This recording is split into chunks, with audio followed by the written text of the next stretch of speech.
بسم اللہ الرحمن الرحیم۔ السلام علیکم ناظرین، میں ذوالفقار شواہدہ، آپ دیکھ رہے ہیں گلستان نیوز قصور۔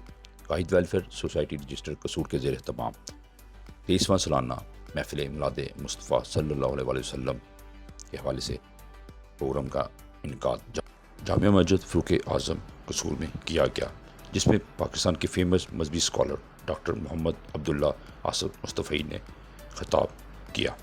پروگرام کو شان و شان و احترام کے ساتھ بنانے کے لیے قائد ویلفیئر سوسائٹی کے تمام عہدیداران و ممبران نے اپنا بھرپور رول ادا کیا۔ بسم اللہ الرحمن الرحیم۔ السلام علیکم ناظرین، میں ہوں آپ کا میزبان ذوالفقار شواہدہ، آپ دیکھ رہے ہیں گلستان نیوز قصور۔ میں اس وقت اپنی کیمرہ مین ٹیم منیر احمد یعنی سیمونی کے ساتھ جامعہ مسجد فاروق اعظم قصور میں موجود ہوں، جہاں پر قائد ویلفیئر سوسائٹی رجسٹرڈ قصور کے زیر اہتمام 23واں سالانہ محفل میلاد مصطفیٰ صلی اللہ علیہ وسلم کا پروگرام کا انعقاد کیا جا رہا ہے۔ یہ دوسری نشست ہے قائد ویلفیئر سوسائٹی رجسٹرڈ قصور کے زیر اہتمام محفل میلاد مصطفیٰ صلی اللہ علیہ وسلم کے حوالے سے۔ چند روز قبل قائد ویلفیئر سوسائٹی رجسٹرڈ قصور کے زیر اہتمام پہلی نشست چکی پیار لال محلہ صفدر شاہ قصور میں پروگرام منعقد ہوا۔ آج جامعہ مسجد فاروق اعظم میں یہ دوسرا نشست کا پروگرام ہو رہا ہے، جہاں پر پاکستان کے فیمس مذہبی اسکالر ڈاکٹر محمد عبداللہ آصف مصطفی صاحب جو آج خصوصی خطاب کریں گے، وہ آج تشریف لا رہے ہیں۔ اس حوالے سے ہمارے ساتھ آج قائد ویلفیئر سوسائٹی رجسٹرڈ قصور کے چیئرمین الحاج بابا محمد الیاس صاحب، صدر مار محمد رفیع صاحب، جنرل سیکرٹری مار محمد شریف چاٹی صاحب اور عہدیداران محمد اویس صاحب بھی موجود ہیں۔ ان سے ہم بات کرتے ہیں۔ السلام علیکم۔ وعلیکم السلام۔ رفیع صاحب بتائیے گا، یہ کتنا پروگرام ہے آپ کا، مثلا کہ اس پروگرام کے حوالے سے؟ یہ جی الحمدللہ 23واں پروگرام ہے سالانہ، تو یہ دوسری نشست ہے۔ پہلے وہ پروگرام 5 کو ہوا ہے، اب یہ 9 تاریخ کو ہو رہا ہے۔ تو الحمدللہ سال میں 2 پروگرام ہم منعقد کرتے ہیں سرکار کی ولادت کی خوشی میں، تو یہ دوسری نشست ہے۔ ماشاء جی بابا، یہ آپ بتائیے گا کہ آج ماشاءاللہ بڑے پاکستان کے بڑے فیمس مذہبی اسکالر ڈاکٹر محمد عبداللہ آصف مصطفی صاحب تشریف لا رہے ہیں اس پروگرام کے حوالے سے، وہ ان کے حوالے سے بتائیے گا، پروگرام کے حوالے سے بتائیں ساتھ۔ الحمدللہ یہ ہمارا دوسرا پروگرام ہو رہا ہے اس ہفتے میں، اور جو عبداللہ آصف صاحب آ رہے ہیں، یہ ہماری خوش قسمتی ہے، ایسے ایسے عالم ہمارے پاس آ رہے ہیں، ہم تو کچھ بھی نہیں ہیں، یہ اللہ تعالیٰ کا ہم پہ خاص کرم ہے۔ 3واں پروگرام ہے انشاءاللہ۔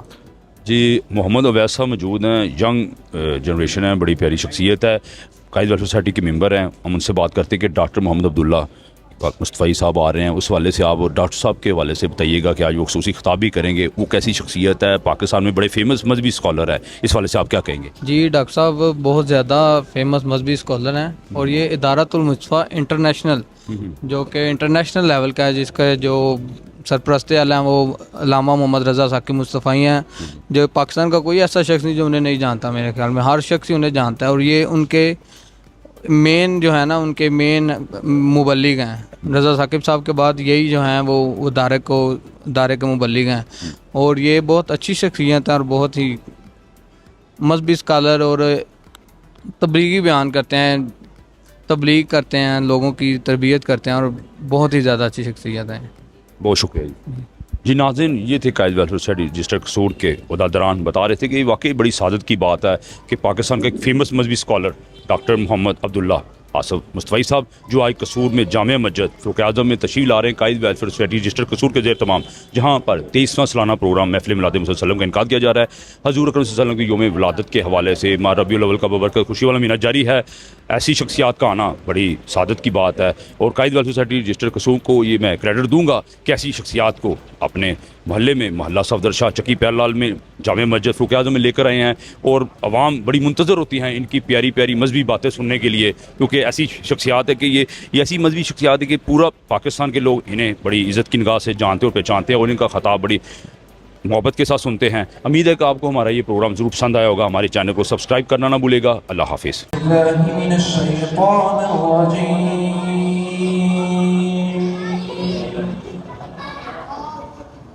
بسم اللہ الرحمن الرحیم، أعطيناك الكوثر فصل لربك وانحر إن شانئك هو الأبتر صدق الله العظيم۔ صلی اللہ علیہ یا یا رسول اللہ وسلم علیکہ یا حبیب اللہ. سب پڑھ لیجئے صلی اللہ علیکہ یا رسول اللہ وسلم علیکہ یا حبیب اللہ. کوئی دنیا عطا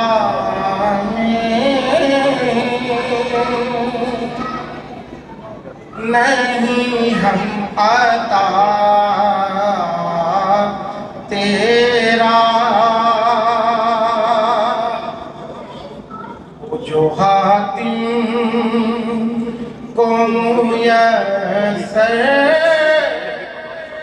یہ نظارہ تیرا اور کہ اٹھے دیکھ کے بخشش میں یہ رتبہ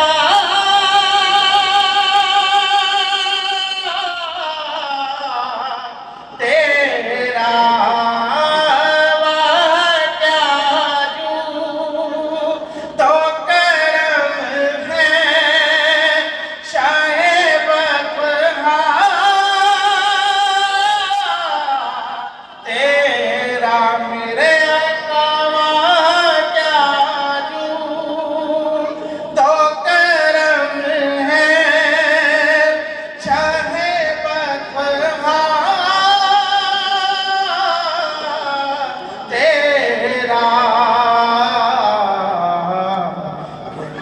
سنتا ہی نہیں ماننے والا تیرا سنتا ہی نہیں ماننے والا تیرا. اور علم ایسا بھی نہ دے خود کو کہوں ان جیسا. علم ایسا بھی نہ دے خود کو کہوں ان جیسا. اس سے بہتر میرے مولا مجھے جاہل کر دے. مجھے کچھ بشر ہونے کے ناطے تجھے خود سا جانے کچھ محض پیامی خدا کا جانے. اور ان کی اوقات ہی کیا ہے کہ یہ اتنا جانے. فرش والے تیری شوکت کا علو کیا جانے. میرے آقا فرش والے تیری شوکت کا علو کیا جانے. سرا بار شفے اڑتا ہے میرا تیرا گسیدہ کر دیا رہنا ذکر نبی دا کر دیا رہنا چنگا لگدا ہے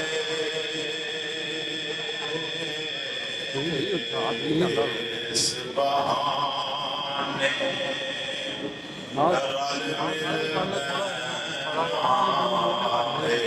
اس بہانے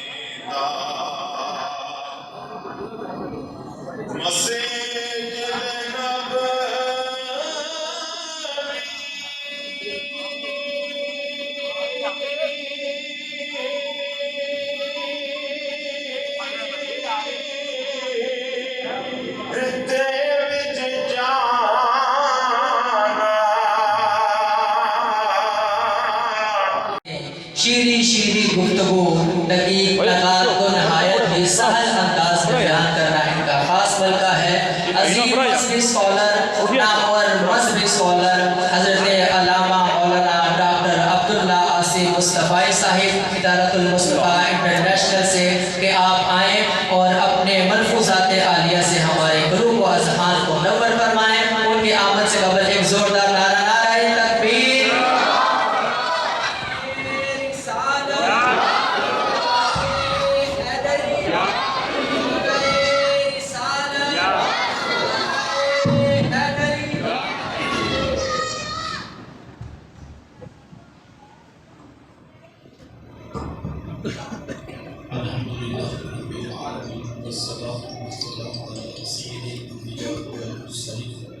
قال الله تعالى تبارك في القرآن المجيد والفرقان الحميد لقد كان لكم في رسول الله أسوة حسنة صدق الله العظيم اللهم صل على سيدنا ومولانا محمد وعلى آل سيدنا ومولانا محمد وبارك وسلم۔ ہم لوگ صلاة کے بعد عزتوں کی مسلط جناب فیض عالم مرتبہ نصیب کا تشکر کرام اور واجب احترام زمین شام برادران اسلام، السلام علیکم ورحمۃ اللہ وبرکاتہ۔ باقی کے بارے تعالیٰ نے جو آپ کو حضور علیہ السلام کے ذکر جمیل کی سعادت حاصل ہو رہی ہے، اللہ کی بارگاہ میں دعا گو کہ اللہ تعالیٰ میری اور آپ کی شرکت کا ایک ایک لمحہ قبول فرمائے اور کامل عمل باتوں اور توفیق کے اندر نصیب فرمائے۔ اس کی ایکو آف کر دیجیے، اگر ایک ساتھی آواز ہو جائے بس اللہ آپ کو جزاک فرمائے تاکہ بات سمجھنے میں آسانی ہو سکے۔ ایک ساتھی آواز پر آپ جانتے ہیں کہ اللہ کے رسول صلی اللہ علیہ وآلہ وسلم جب ان کی ولادت ہوئی، اس میں نا بھی ایکو گونج وغیرہ ہمیں صرف ایک ساتھ بھی آواز چاہیے۔ آپ جانتے ہیں کہ اللہ کے رسول صلی اللہ علیہ وآلہ وسلم جب ان کی ولادت ہوئی تو 7 دن تک اپنی والدہ حضرت آمینہ سلام اللہ علیہ کا دودھ پیا۔ 8ویں دن یہ اعزاز دشمن اسلام ابو لہب کی کنیز سبیبہ کو حاصل ہوا۔ اس نے حضور علیہ السلام کو دودھ بھی پلایا اور دیکھ بھال بھی کی۔ یہ چند دن کا دودھ تھا، یہ چند دن کی ہی دیکھ بھال تھی، لیکن میرے آقا نے سبیبہ کے اس احسان کو پوری زندگی یاد رکھا۔ مکے میں تھے تو میری ماں کہہ کے پکارا کرتے، مدنی دور آیا تو یہاں مدینے میں حضور ان کے لیے کپڑے بھی بچھوایا کرتے اور رقم کا بھی بندوبست کیا کرتے۔ یہ ہے شریعت، یہ ہے سیرت جو میرے حضور لے کر آئے۔ میرے حضور علیہ السلام تشریف فرما تھے، صحابہ بیٹھے تھے، دور سے ایک بوڑھی خاتون کو اپنی طرف آتے دیکھا۔ آقا کریم علیہ السلام کی نظر پڑی تو میرے حضور اٹھ کھڑے ہوئے، میری ماں پکارتے ہوئے اور دوڑ لگاتے ہوئے ان کے قریب پہنچے، پھر کندھوں سے وہ چادر اتار کر نیچے زمین پر بچھا دی جسے میں اور آپ کائنات کا قیمتی اثاثہ سمجھتے ہیں۔ اپنی والدہ کو اس چادر کے اوپر بٹھایا، کام لگا کر گھنٹوں ان کی باتیں سنی، اور جب وہ بوڑھی خاتون خود اٹھ کر واپس جانے لگی تو کسی نے راوی سے پوچھ لیا، یہ آنے والی خوش قسمت خاتون کون تھی کہ حضور علیہ السلام نے کندھوں کی چادر ان کے قدموں کے نیچے بچھا دی؟ تو بتانے والے نے بتایا کہ تمہیں نہیں پتا، یہی تو حضور علیہ السلام کی رضائی والدہ حضرت حلیمہ صدیقہ السلام سگی ماں ہوتی ہے۔ میرے محبوب علیہ السلام نے تو دودھ پلانے والی ماں کو بھی اتنی عزت عطا نا بھی گونج سی ہے، ایک سال کے بعد بس ہمیں چاہیے کہ اور کچھ بھی استضافہ ہے۔ آقا کریم علیہ السلام ایک دن صحابہ کو نماز پڑھانے آئے، طاقت نگاہ صحابہ نے اٹھ کر حضور کا استقبال کیا، محبتوں بھرا یہ ہجوم دیکھا تو چھم چھم آنکھوں سے آنسو برسنے لگے، ایک ٹھنڈی آہ بھری اور کیا فرمایا، لو ادرکت والدیہ او احدہما، کاش آج میرے ماں باپ بھی زندہ ہوتے یا ان میں سے کوئی ایک ہی زندہ ہوتا، پھر میں لوگوں کو نماز عشاء پڑھا رہا ہوتا، اس میں سورہ فاتحہ کی تلاوت کر رہا ہوتا، پھر میری ماں کو میرے ساتھ کوئی کام یاد آ جاتا، وہ دروازے پہ آتی، چلمن سرکاتی، اپنے میٹھے اور پیار بھرے لہجے میں فرماتی، ابنی محمد، میرے بیٹے محمد میری بات کو سنو، کہا لوگوں میں نماز کا مصلی چھوڑ کر پہلے ماں کی بات کو سنتے ہیں، زمانے کو عملاً بتایا کہ ماں کا وجود کتنا معتبر ہوتا ہے۔ میرے حضور علیہ السلام تشریف فرما تھے کہ ایک نوجوان حاضر خدمت ہوا، آ کر عرض کرتا ہے کہ حضور میں جہاد پہ جانا چاہتا ہوں۔ میرے آقا پوچھتے ہیں احی الوالداک، کیا آپ کے ماں باپ زندہ ہیں؟ قال نعم، جی حضور زندہ ہیں۔ قال ففیہ ما فجاہد، اور میں جاؤ ان کی خدمت کرو، یہی تمہارا جہاد ہے۔ آج تڑپ رہی ہو بیٹا جہاد کرے یا تبلیغ، اللہ کا قرب نہیں ملے گا جب تک ساتھ میں ماں باپ راضی نہیں۔ ماں باپ کو یہ عزت ملتی ہے کہ میرے حضور علیہ السلام نے یہاں تک ارشاد فرما دیا کہ جس کا باپ راضی ہے ہم ضمانت دیتے ہیں اس کا عرش کا رحمان بھی راضی ہے، اور جس کا باپ ناراض ہے اس کا عرش کا رحمان بھی ناراض ہے۔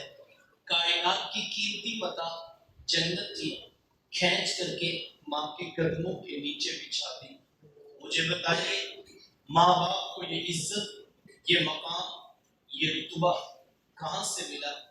جواب ایک ہی ملے گا، یہ فیض ہے آمینہ کے لال کا، یہ فیض ہے میلاد والے آقا کا۔ بیٹیاں کیا ہوتی ہیں یہ زمانے کو میرے حضور علیہ السلام نے آ کر بتایا۔ آقا کریم علیہ السلام کی تشریف آوری سے قبل آپ تاریخ عرب اٹھائیں، جب کسی کو یہ خبر دی جاتی کہ اس کے ہاں بیٹی نے جنم لیا ہے تو شرم سے اس کا منہ کالا ہو جاتا ہے۔ عزت اور آبرو بچانے کا ایک ہی راستہ ہوتا کہ ظالم باپ ماں کی ممتا بری گود سے پھول جیسی بیٹی چھینتا، گڑا کھود کے دھکا دے کر اوپر مٹی ڈال دیتا۔ اگر کوئی باپ اتنا ظالم، اتنا سفاک تھا تو وہ اس قابل تھا کہ معاشرے میں سر اٹھا کر جی سکتا ہے، اور اگر کسی کے ہاتھوں میں اتنی سکت نہیں کہ وہ اپنی زندہ بیٹی کا گلا دبا سکے تو وہ اس قابل نہیں تھا کہ معاشرے میں سر اٹھا کر جی سکے۔ یہ عرب معاشرہ ہے جس کو قرآن مجید فرقان حمید نے بھی بیان کیا ہے۔ وہ عملاً بیٹیوں کو ذبح کیا کرتے اور بہنوں کو زندہ درگور کر دیا کرتے۔ جس دور میں بیٹی ذبح کی جا رہی تھی، جب بہن زندہ درگور کر دی جاتی، میرے حضور اس دور میں کلمہ حق بلند کیا، بیٹیوں کو ذبح کرنے والوں سن لو، فاطمہ تو بدعۃ منی، میری فاطمہ تو میرے جگر کا بھی ٹکڑا ہے۔ یہ کلمہ محبت بھی ہے، یہ کلمہ جہاد بھی ہے۔ دیکھیں آج میں یا آپ اپنی بیٹی یا بہن کے لیے کوئی پیار بھری بات کہیں تو یہ بہت بڑی بات نہیں ہے۔ آج اس معاشرے میں بیٹی کی عزت ہے، آج اس معاشرے میں بہن کا وقار ہے۔ یوں ہی کوئی بوڑھا باپ اپنی جھکی ہوئی کمر پہ بوریاں لاکھ لاکھ کی مصری کر رہا ہے کہ میں نے اپنی بیٹی کو عزت کے ساتھ رخصت کرنا ہے۔ جوان سر بھائی فیکٹری میں اوور ٹائم لگا رہی ہیں کہ ہم نے بہنوں کو عزت کے ساتھ بیانا ہے۔ یعنی باپ تو ذبح کرتا تھا، یہ بھائی تو زندہ درگور کر دیتا تھا۔ مجھے بتاؤ ان کے سینے میں اتنا کوٹ کوٹ کر پیار کس نے بھر دیا؟ جواب ایک ہی ملے گا، یہ فیض ہے آمینہ کے لال کا، یہ فیض ہے میلاد والے آقا کا، جنہوں نے کٹتی بیٹیوں کو عزت اور ذبح ہوتی ہوئی بہنوں کو زندگی کی بہاریں عطا فرمائی۔ آقا کریم علیہ السلام ایک دن گھر تشریف لائے تو ام المومنین حضرت سیدہ عائشہ صدیقہ رضی اللہ تعالیٰ عنہا عرض کرتی ہیں کہ حضور آج بڑا عجیب واقعہ ہوا. حضور میں عائشہ آج کیا ہوا؟ عرض کی حضور ایک حبشیہ تیار عورت آئی اور اس نے دروازے پر آ کر صدا لگائی. میں نے گھر میں تلاش کیا کہ کوئی چیز مل جائے تاکہ میں سائی کو صدقہ کر دوں. تلاشی بسیار کے بعد مجھے صرف ایک کھجور ملی اور میں اس کو وہی صدقہ کر دیا. حضور اس نے اس کھجور کے 2 ٹکڑے کیے، ایک دائیں جانب والی بیٹی کو کھلا دیا اور ایک بائیں جانب والی بیٹی کو کھلا دیا. حضور جی ماں خود بھی بھوکی تھی، اس کا اپنا پیٹ بھی کمر سے لگا ہوا تھا، لیکن اس نے خود کچھ نہیں کھایا اور سب کچھ اپنی بیٹیوں کو ہی کھلا دیا. یہ کہتے کہتے ام المومنین آپ دیدہ ہو گئی، آنکھوں میں آنسو آ گئے.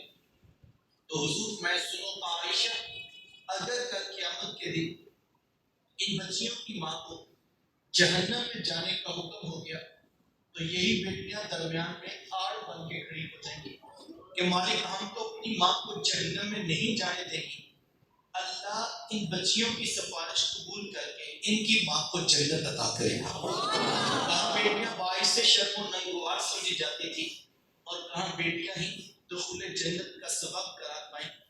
خود فرمایا جس کو اللہ نے 2 بیٹیاں یا 2 بہنیں عطا کی، پھر اس نے ان کی پرورش کی، ان کی تربیت کی، یہاں تک کہ ان کا نکاح کر دیا اور پھر پیچھے سے بھی اس نے خیر خبر رکھی، تو میرے حضور فرماتے ہیں اتنا خوش قسمت شخص ہے کل قیامت کے دن میرے اتنے قریب ہوگا جتنی یہ 2 انگلیاں آپس میں قریب ہیں.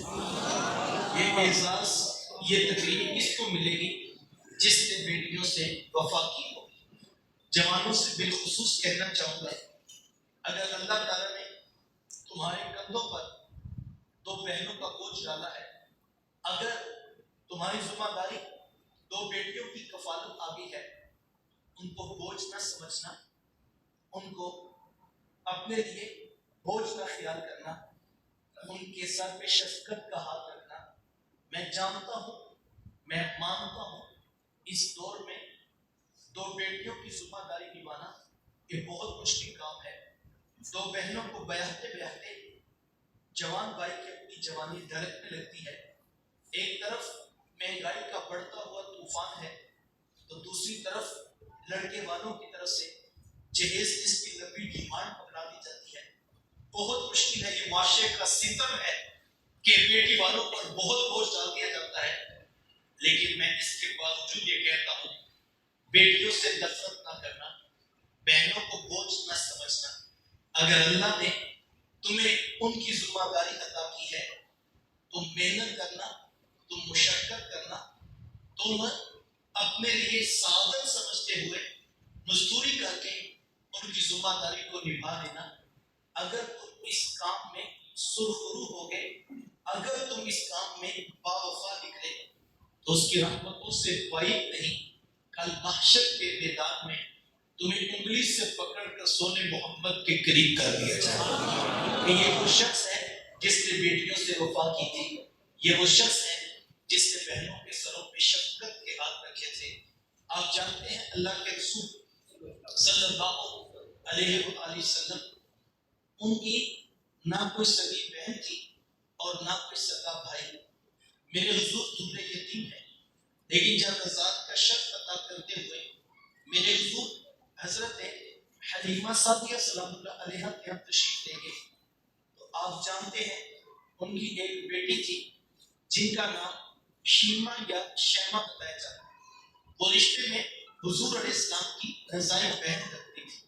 قبیلہ بنو سعد کے رواج کے مطابق شام کو جب مائیں کھانا پکانے لگتی تو بہنیں اپنے بھائی گود میں اٹھا کر باہر کھلے میدان میں لے آتی.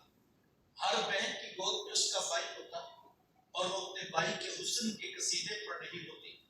اگر کسی کے بھائی کا رنگ کالا ہوتا تو وہ کہتی رنگ کالا ہے تو کیا ہوا، میرے بھائی کے نقوش دیکھو کتنے خوبصورت ہیں، اس کی اٹھی ہوئی ناک، اس کی جیل جیسی خوبصورت آنکھیں تو دیکھو کتنی پیاری.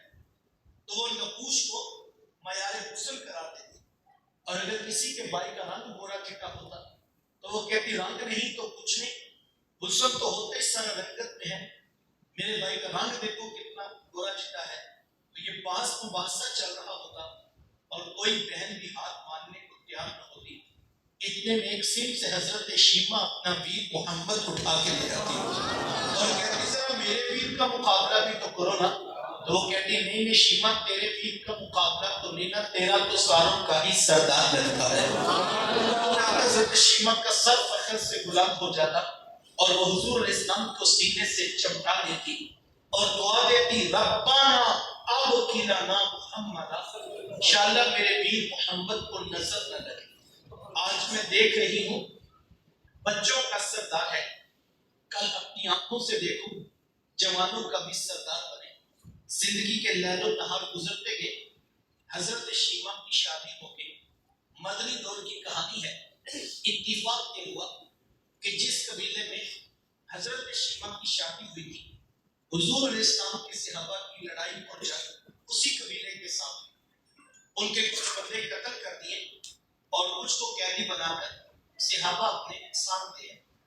عرب کے رواج کے مطابق قیدیوں کو چھڑانے کے لیے قوم کے سردار فدیہ اور فنڈ اکٹھا کرنے لگے، ہر دروازے پر دستک دیتے اور فنڈ مانگتے۔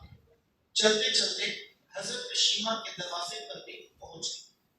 دستک دی تو پوچھا کون؟ کہا قبیلے کے سردار ہیں، فنڈ اکٹھا کر رہے ہیں، تم بھی اپنا حصہ ڈالو۔ پوچھا یہ فنڈ کس لیے اکٹھا ہو رہی ہے، رقم کیوں جمع کی جا رہی ہے؟ تو کہا کہ مدینے میں ایک شخص ہے، ادعائے نبوت رکھتا ہے، اس نے ہمارے لوگ پکڑ لیے ہیں اور ہم نے اپنے قیدی چھڑانے ہیں۔ تو پوچھا کہ اس کا نام کیا ہے؟ کسی کی زبان سے بے ساختہ نکلا محمد صلی اللہ علیہ وآلہ وسلم۔ ایک عرصے کے بعد حضور علیہ السلام کا نام سنا تو آنکھوں میں آنسو آ گئے۔ کہا انہوں نے تمہارے بندے پکڑے ہیں؟ کہا ہاں انہوں نے ہمارے لوگ پکڑے ہیں۔ کہا پھر فنڈ اکٹھا کرنا چھوڑو، صرف مجھے ساتھ میں چلو۔ کہا تم کیا کرو گی؟ کہا تمہارے قیدی چھڑا کے لاؤ۔ کہا تم ان کو جانتی ہو؟ کہا ہاں ہاں تمہیں نہیں پتا، وہ میرے بچپن کے ویر اور بھائی لگتے ہیں، میں تمہارے قیدی چھڑا کے لاؤں۔ حضرت شیمہ قبیلے کے سرداروں کو ساتھ دیا اور حضور علیہ السلام کی خیمہ نوری کی طرف سفر شروع۔ یہ وہ وقت تھا جب ادب کی آیات نازل ہو چکی۔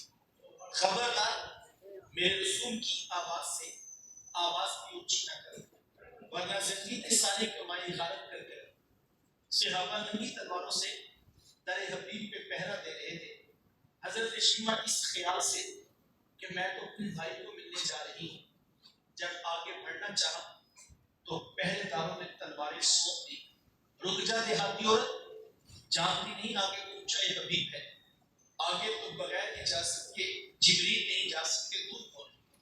روایت میں آتا ہے جب راستہ روک دیا گیا، تلواریں سونپ دی گئی تو حضرت شیمہ نے یوں ہاتھ سے تلوار کو جھٹک کے کہا خلو سبیلی وعلم انا اخت نبی، کہا میری راہیں چھوڑ دو، جانتے نہیں میں تمہارے نبی کی ہی باجی اور بہن لگتی ہوں۔ یہ بات کانوں میں پڑی، صحابہ کی آنکھوں پر پلکوں کی جھلمنیں آ گئی، نگاہیں نیچی کر دی، تلواریں پیچھے لگا دی۔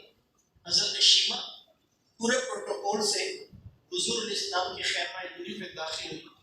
میرے حضور جب دور سے بہن کو آتے دیکھا، حضور اٹھ کر استقبال کیا، مرحبا خوش آمدید پیش کرتے ہوئے فرمایا میری بہن آج کدھر کو آنا ہوا؟ عرض کی حضور آپ کے بندوں نے ہمارے کچھ لوگ پکڑ لیے ہیں، میں ان قیدیوں کو چھڑانے کے لیے آئی ہوں۔ سنو بھائیو، اللہ کے رسول نے کیا ارشاد فرمایا؟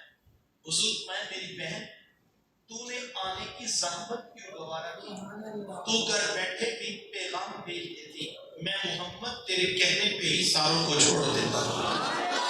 زمانے کو عملاً بتایا دروازے پر بہن کا آنا کتنا معتبر ہوتا ہے۔ بلجان جوڑے، کچھ گھوڑے، بہت سارا ساز و سامان، اور میرے حضور خود بہن کو چھوڑنے کے لیے دروازے تک تشریف لے آئے۔ صحابہ نے نگاہیں نیچی کیے، محبوب علیہ السلام کے ادب میں کھڑے تھے کہ حضور علیہ السلام نے فرمایا کہ صحابہ میں جب بھی قیدی چھوڑتا ہوں پہلے تم سے مشورہ کرتا ہوں. آج پہلا موقع ہے، میں قیدی بھی چھوڑ رہا ہوں اور میں نے مشورہ بھی نہیں کیا ہے. عرض کی اے بندہ نواز، آپ مالک کل کائنات ہیں، آپ جو چاہیں کریں. ہم کون ہوتے ہیں بھلا درمیان میں مشورہ دینے والے؟ لیکن حضور جی اتنا تو بتائیے، آج کون سی خاص بات تھی کہ آپ نے مشورہ بھی ضروری نہیں سمجھا؟ حضور میں صحابہ، آج میرے دروازے پر میری بہن آتی تھی.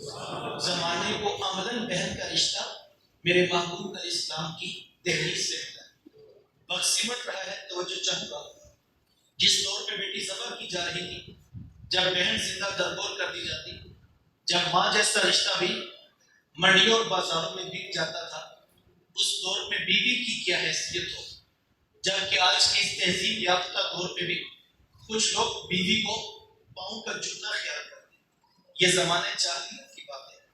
آقا کریم علیہ السلام نے ازواج مطہرات کے ساتھ جو حسن سلوک کی داستانیں رقم کی ہیں، زمانہ ان کی مثال نہیں لا سکتا. کسی کو میرے حضور عمیرہ کہہ کے پکارتے ہیں تو کسی کے لیے بکری کا بچہ ذبح کرتے ہیں اور گوشت کے مختلف ٹکڑے ان کی سہیلیوں کے ہم بیچتے ہیں. حضور کثرت کے ساتھ حضرت خدیجہ کبریٰ رضی اللہ تعالیٰ عنہا کا ذکر کیا کرتے. حضرت سیدہ عائشہ صدیقہ رضی اللہ تعالیٰ عنہ فرماتی ہے کہ میرا جو ان سے رشتہ تھا ایک دن زبان سے بے ساختہ نکل گیا کہ حضور جی اللہ نے آپ کو بہتر ازواج عطا کر دی اور آپ ابھی تک اس بوڑھی عورت کو نہیں بھولے. فرماتے پھر حضور کے چہرے پر جلال آ گیا اور حضور میں اے عائشہ مجھے خدیجہ کے بارے تکلیف نہ دو. جب پورے مکے نے میرا انکار کیا تھا، ایک خدیجہ تھی جس نے میرا اقرار کیا تھا. میں انہیں کیسے بلا سکتا ہوں جب زمانہ میری مخالفت کر رہا تھا. خدیجہ اس وقت بھی میرے سے محبت کی دعوے دار تھی. فرماتی پھر میں نے ہمیشہ محبتوں کا ہی اظہار کیا اور یہی حضرت خدیجہ کبریٰ رضی اللہ تعالیٰ عنہا ہے. جب ان کا وقت آخر قریب آیا، حضرت سیدہ فاطمہ الزہرا رضی اللہ تعالیٰ عنہا کو بھیجا اور کہا بیٹا جاؤ جا کر حضور علیہ السلام سے چادر رحمت مانگ لو. سیدہ حاضر خدمت ہوئی اور آ کر اس کی میری والدہ چادر مانگ رہی ہیں. آقا کریم علیہ السلام نے چادر بھی اتار کر پیش کر دی اور ساتھ فرمایا بیٹا اپنی والدہ سے پوچھو یہ چادر کیا کرنی ہے. یہ کہتے کہتے میرے حضور بھی ساتھ تشریف لے آئے اور حضور میں خدیجہ آپ نے یہ چادر کیا کرنی ہے؟ عرض کی حضور مجھے جو بخار ہے لگتا یوں ہے کہ جان لیوا ثابت ہوگا. میری آرزو یہ ہے کہ مجھے کفن ملے تو آپ کی چادر رحمت میں ملے. یہ حضور اسلام کی سیرت کا کتنا بڑا حوالہ ہے کہ بیوی آرزو کر رہی ہے اگر مجھے شوہر کی چادر پہ کفن مل جائے تو یہ رات کے حضور میری بخشش کی ضمانت ہوگی. حضور علیہ السلام نے چادر بھی اتار کر پیش کر دی اور ساتھ تاریخ ساتھ جملہ ارشاد فرمایا. فرمایا خدیجہ آپ نے تو صرف چادر مانگی ہے، لو التی جلدی لآتیتکی، اگر آپ مجھے محمد سے میری جلد بھی مانگ لیتی میں وہ بھی اتار کے پیش کرتا. زمانے کو رشتوں کا تقدس میرے محبوب علیہ السلام کی دہلیز سے ملا. سائنوں یہ وہ محبتوں کا دین ہے، یہ وہ الفتوں کا پیغام ہے، یہ وہ بنیادی جوڑنے والی تعلیمات ہیں جو لے کر میرے حضور اس کائنات میں جلوہ فراز ہوئے. ہم نے حضور علیہ السلام کی آمد کی خوشی میں کنکمے روشن کیے، ہم نے چراغاں بھی کیا، ہم نے راہوں میں پھول کلیاں پتیاں بھی بچھائیں، ہم مٹھائیاں بھی بانٹ رہے ہیں اور ہم دیگیں بھی پکا کر تقسیم کر رہے ہیں.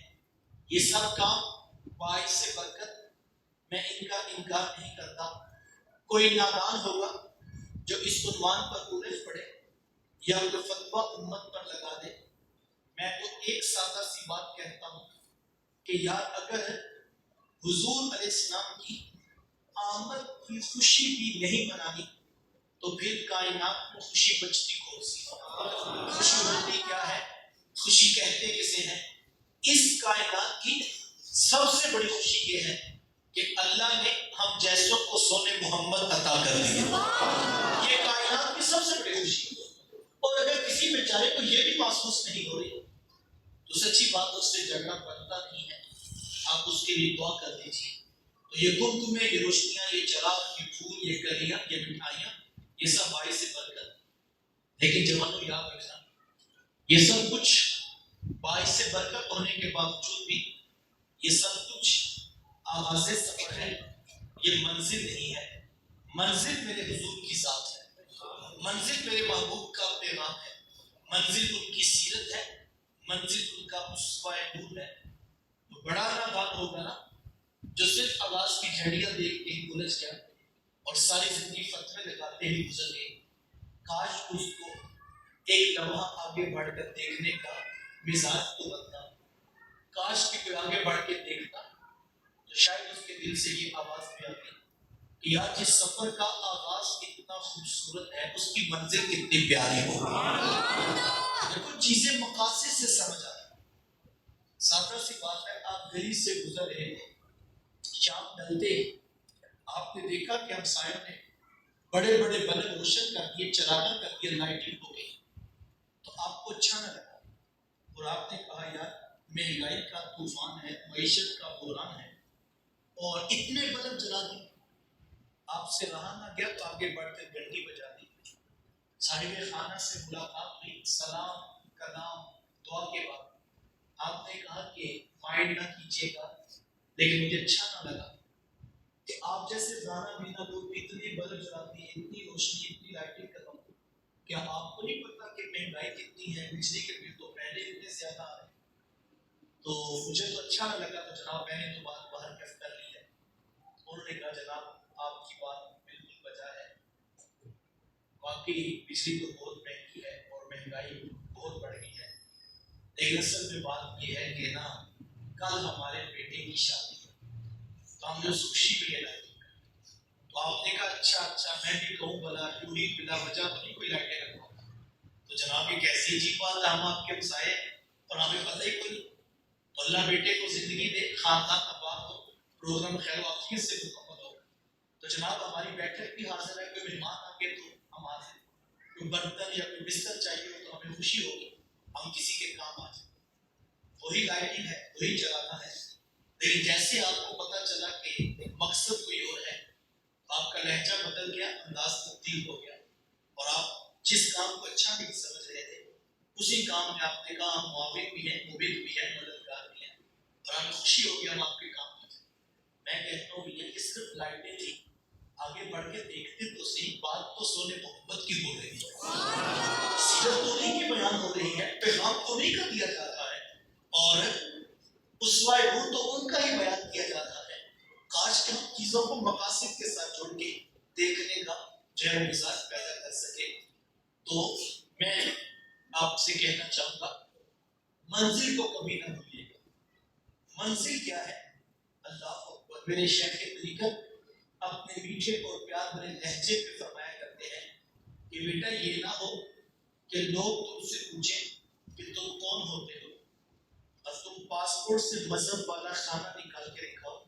یہ دیکھیے اسلام لکھا ہے ہم مسلمان ہوتے ہیں. کہا نہیں بیٹا، نہ کسی کو پوچھنا پڑے، نہ کسی کو بتانا پڑے. تم دور سے آ رہے ہو، تمہاری وضاحت، شکل و صورت، چال ڈھال، انداز معاشرت، طرز زندگی اتنا خوبصورت ہو کہ تم دور سے آ رہے ہو اور لوگ دیکھ کر مسکرا کے کہیں وہ دیکھیے میلاد والے آقا کا امتی آ رہا. مسئلہ تو یہ میلاد کی منزل ہے. دیکھو حضور کی سیرت کو اختیار کرنا یہ مقصود ہے، شریعت کا یہ مقصود ہے. یہ میرے حضور علیہ السلام کی سیرت ہے. اللہ اکبر. جب آقا کریم علیہ السلام کے گھر کا محاصرہ کر لیا گیا، ننگی تلواریں لے کر خون کے پیاسے جان کے دشمن بن کے لوگ کھڑے ہوئے. اس وقت میرے محبوب علیہ السلام کو یہ فکر نہیں ہے کہ یہ لوگ میری جان کے دشمن ہیں، یہ فکر نہیں ہے کہ یہ میرے خون کے پیاسے ہیں، بلکہ فکر کیا ہے ان کی امانتیں میرے پاس ہیں، وہ ان کو کیسے لٹائی جائے. یار کن کی امانتیں؟ جو ابو جہل سے اتنا مخلص ہے کہ اس کے کہنے پہ تلوار لے کے میرے حضور کے گھر میں آئے. جو ابو لہب سے اتنا مخلص ہے کہ اس کے کہنے پہ تلوار لے کے میرے حضور کے گھر کے پائے ذہن میں سوال پیدا ہوتا ہے کہ یار وہ اپنی امانت ابو جہل کے گھر کیوں نہیں رکھواتا, وہ اپنی امانت ابو لہب کے گھر کیوں نہیں رکھواتا؟ اس لیے کہ صاحب اس کو بھی پتا تھا ابو جہل تو دھوکہ دے گا, سونے محمد نے کبھی دھوکہ نہیں دیا. یہ ہے سیرت. پیغام تو یہ تھا کہ تمہارے پاس اگر کافر کی بھی امانت ہے تم نے اس کو بھی واپس کرنا ہے. اور ہماری حالت کیا ہے؟ کافر تو کافر ہے, ہم تو اپنے بہنوں اور اپنے بھائیوں کا حق دینے کے لیے تیار ہیں. کتنے لوگ ہیں معاشرے میں جو خوشی خوشی بیٹیوں اور بہنوں کو ان کی جائیداد کا حصہ دیں. ہم تو ایسا مزاج نہیں رکھتے. کوئی بہن مانگ کر تو دیکھے پھر اس کا حال کیا کرتا ہے. تعلیمات تو یہ تھی تم نے کافر کی امانت بھی واپس کر, لیکن ہم اللہ اور اس کے رسول نے جو شریعت میں حق بیان کیا ہے, جو قرآن نے ان کا حق بیان کیا, ہم وہ بھی امانت ان کی طرف لٹانے کے لیے تیار ہیں. اب یہ فرق نہیں پڑتا میں نے جھنڈا یہاں لگایا ہوا ہے یہاں لگایا ہوا ہے, پھر فرق نہیں پڑتا میں نے لائٹنگ چھت پہ کی ہوئی ہے یا میں نے اپنے آپ کو لائٹیں لپیٹی ہوئی ہیں. بے عشق فرق نہیں پڑتا کہاں پہ کھڑا ہے. یہ ہمارا خود ساختہ عشق ہوگا. عشق تو یہ تھا کہ بس میرے رسول نے بتا دیا اتنا حصہ بہنوں کا ہے, وہ ہر صورت میں دیتا. عشق تو یہ تھا اتنا حصہ میری بیٹیوں پہ, میری بیٹیوں کو جائے گا. یہ شریعت کا مزاج اپنانا, تعلیمات رسول کو اپنی روح میں اتارنا, یہ عشق ہوتا ہے. لیکن اگر ہم یہ کرنے کے لیے تیار نہیں, ہم جھوٹ بولتے ہیں, ہم دھوکہ دیتے ہیں, ہم فراڈ کرتے ہیں, ہم خیانت کرتے ہیں, 2 نمبر 10 نمبر 20 نمبر بات ہم 1 نمبر کہہ کے بیچ دیتے ہیں, اور ہم مطمئن ہیں کہ ہم نے میلاد والے جلوس کا جھنڈا سب سے آگے بڑھ کے ہم نے اٹھایا ہوا تھا. تو یہاں پہ رک کر سوچنے کی ضرورت ہے. میں تو پھر مشورہ دوں گا اگر سیرت کو اختیار کرنے کا مستقل کوئی پروگرام نہیں بن رہا تو کچھ عرصے کے لیے کم از کم ہمیں جھنڈا ہی اتار دینا چاہیے. دیکھو چھوٹی سے چھوٹی کمپنی بھی اس بات کی اجازت نہیں دیتی کہ اگر آپ ہماری پالیسی کو, ہمارے قانون کو, ہمارے ضابطے کو نہیں تسلیم کرتے, ہم آپ کو اجازت نہیں دیتے آپ کو دکان پہ ہمارے نام کا بورڈ لگائیں. کائنات عالم میں سب سے بڑا نظام میرے رسول لے کر آئے.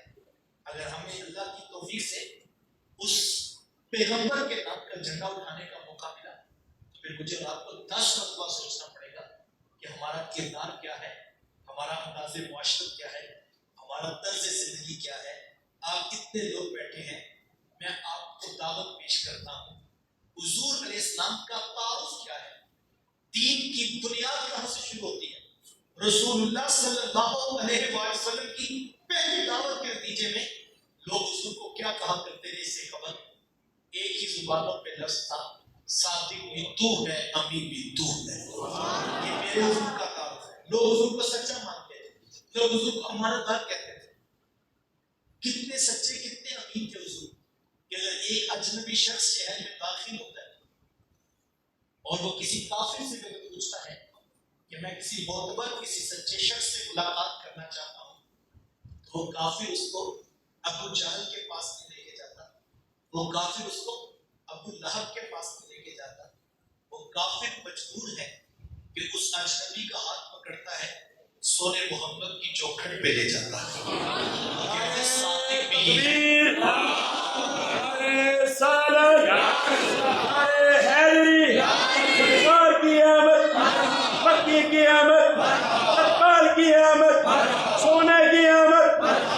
کہتا ہے کہ صادق بھی یہ ہے, امین بھی ہے.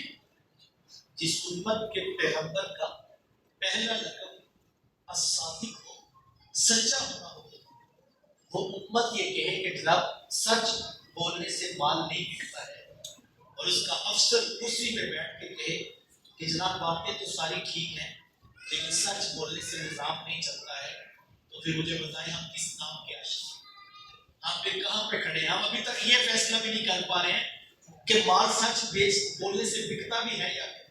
ہم کبھی یہ فیصلہ نہیں کر پائے نا سچ بولنے سے بکتا بھی ہے یا نہیں. ہمارا یہ بھی تردد ہے, ہمیں اس میں بھی شک نہیں ہے, ہمیں اس میں بھی شک ہے کہ سچ بولنے سے نہیں بکتا. ہمیں پورا یقین ہے کہ سچ بولنے سے نہیں بکتا. میں کہتا ہوں ہم یہ سوچ رہے ہیں کہ سچ بولنے سے بکتا نہیں, جھوٹی قسم نہ اٹھائیں تو لوگوں کو یقین نہیں آتا.